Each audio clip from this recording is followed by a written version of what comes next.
Hey everybody. So today the weather isn't great, and as per usual I decided I'd go for a ride in it because that's become tradition now and I don't understand how this happened. I did it to myself. The only person I have to blame is me. But when I was watching the weather yesterday and they said that the residual moistness in Bertha was going to hit us on Sunday, I couldn't help but laugh and decide that I was going to come out on it. And I have to say, Bertha has got a fair amount of residual moistness going on. She's ready to go. Anyway, a couple of things I was going to talk about. Things that have been going on lately.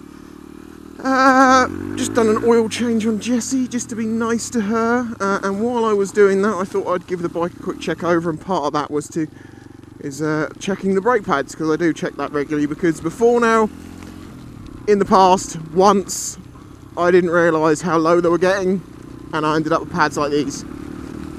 So I learnt my lesson and I checked them regularly. I've noticed that my front ones are starting to wear a little bit. Well, of course they're wearing, you know what I mean? They're getting down to the point that soon I'd be thinking, probably soon should be getting those replaced. Well, rather than waiting for them to die like some people do before ordering new ones, I've got new ones on the way already, and I've got both sets just to fuck it, might as well.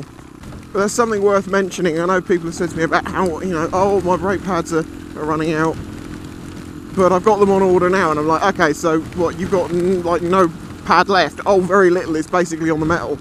Oh, okay, so you're not riding the bike? Oh no, I am, I'm just being careful. It's a really bad idea. Your brakes are probably the most important thing on your bike in regards to safety. And yeah, you really don't want to be driving on shitty brake pads. Ah! God.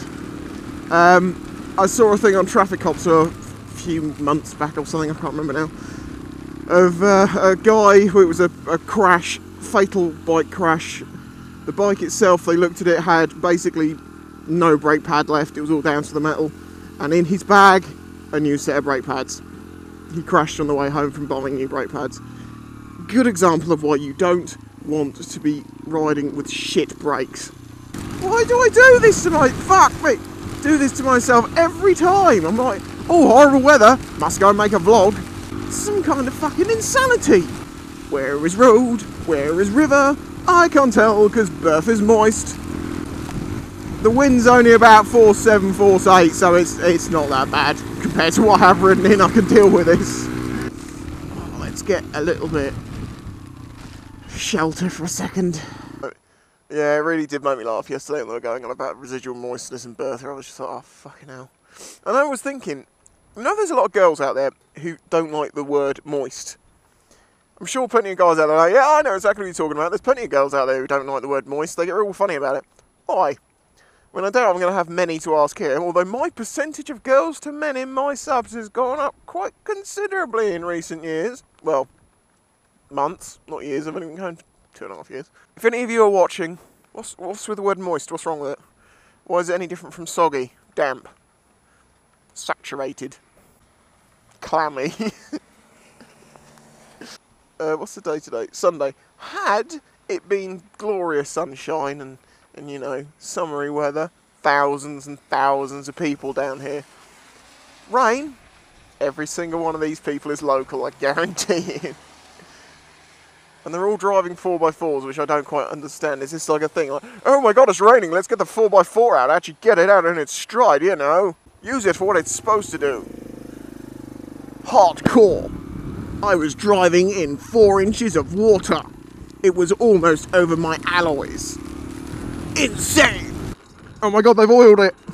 Ow. I can't see anything in the gym. It's too sweaty. Yep. I only go to the gym in the rain. I get so hot, it burns off the heat.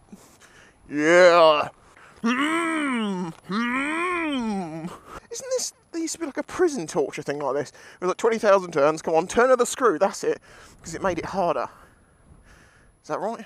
I might be wrong. Yeah, there's a girl at my work who doesn't like the word moist. And what was quite funny is there's another word she doesn't like, or another reference to a piece of anatomy. She was calling blokes bellends. And people were like, stop calling me a bellend. She's like, shut up, bellend. And I don't know who came up with it, but someone came up with the expression clit hood as a retaliation to the name Bellend. I mean, it makes sense. It is the female retaliation to the word Bellend. But yeah, she doesn't like it much. Although she did seem to become desensitised. But never to the word moist. It's like this moist word has much power in it. I mean, she's into Disney. One of her favourite characters, Nemo. He likes to swim around in the moist. Let him swim around in your moist. Oh, another thing I was going to talk about, the embarrassing cyclist video went down really well. I mean, really fucking well. 20,000 views and over 1,000 likes in less than 2 weeks has made it one of my most popular video going by time.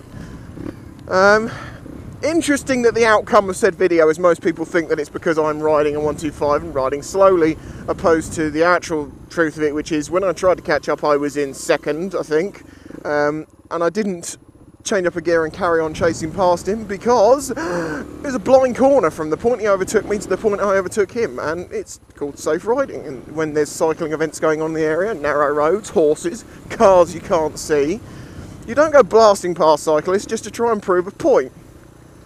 But it is the internet, and that's not how people saw it. But that's okay, because it's taking the piss out of me, and I can take that. That doesn't bother me at all. So laugh it up, because it was fucking funny. Just to have the guy go past me. The stealing my own motorcycle video has taken quite a few dislikes. Well, not that many actually. I think most people have seen the point of the video. But there is probably about 18 or 20 dislikes on it. And I think they're people who are unfortunately naive. I mean, maybe they're thinking, oh my god man, you just gone and shown everyone how to steal everyone's bike. No, not at all, because you're almost insulting me suggesting that there is no skill involved and someone could just pick them up and do it. They couldn't. They could get lucky, but they would need to practice. There's a TV show coming soon that's about the exact same thing, apart from stealing cars, and it shows you how they're doing it. Top Gear did it. Lots of other programs have done it, so don't think that, you know, me showing people how to pick a lock without explaining too much is in any way like that. It's not going to help anyone. If they wanted to know this stuff, they would have already known it. And trust me, they don't go around picking locks all that often, to be honest. I'll be honest there. Most of the time, they're not picking locks. They're just using bolt cutters and fucking chopping the chain or the padlock off, and then just picking your fucking bike up and carrying it off and putting it in the back of a van. That's how it's fucking done. Yeah, I know it's a very small risk, the whole lock picking thing, but you know, I thought I'd talk about it. It's an interesting one. Oh, I haven't done this one for a while. Should we go for the full length? Who knows how deep it goes, but all we know is it's full of Bertha's moistness. Actually, it doesn't seem to be that bad. I think they fixed the hole. I bet you were hoping for me to come off in that, weren't you, so you could laugh. Here's something I found out the other day. I can't remember what I was watching. You know when fucking cocky bollocks jumped out of the balloon and from the edge of space, you know, I can't remember his fucking name, broke the sound barrier as he descended and all that shit, and he became like the highest altitude sky dive. You know what I'm fucking talking about. Did you know that at the point that his parachute deployed and it was obvious he was going to survive, 1 million people stopped watching it? You sick motherfuckers! They were only watching it hoping to watch a man plummet into the earth at a supersonic speed. I mean, I admit, I'd be interested to know what would happen to a human at supersonic speeds, because at low speeds, you can come unstuck. You can get pretty splattered, but that'd be insane. But it just proves your human nature, didn't it? Fucking... Is he dead yet? No? Oh, I'm not interested. We're at the circus. Just wake me up when the lion's eating his face off. If I don't get at least a little bit of clown blood on my clothing, it ain't worth the ticket price. I'm going to splash you bastard. No, it didn't work. Oh, in the fucking face. In the actual face.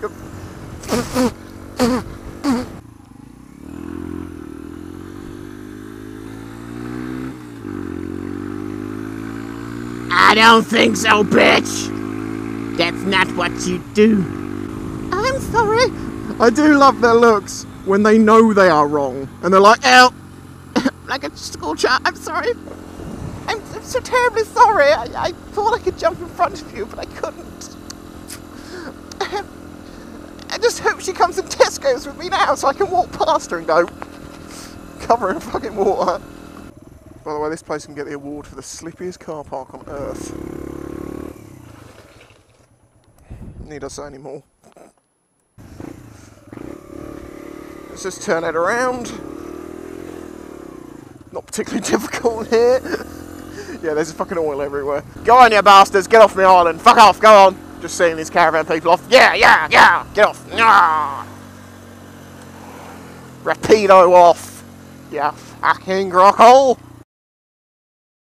The question is, Spicy, what bike should I get? The fuck was that? As in, first bike generally. And I have talked about this before, as I say, and I'm going to go back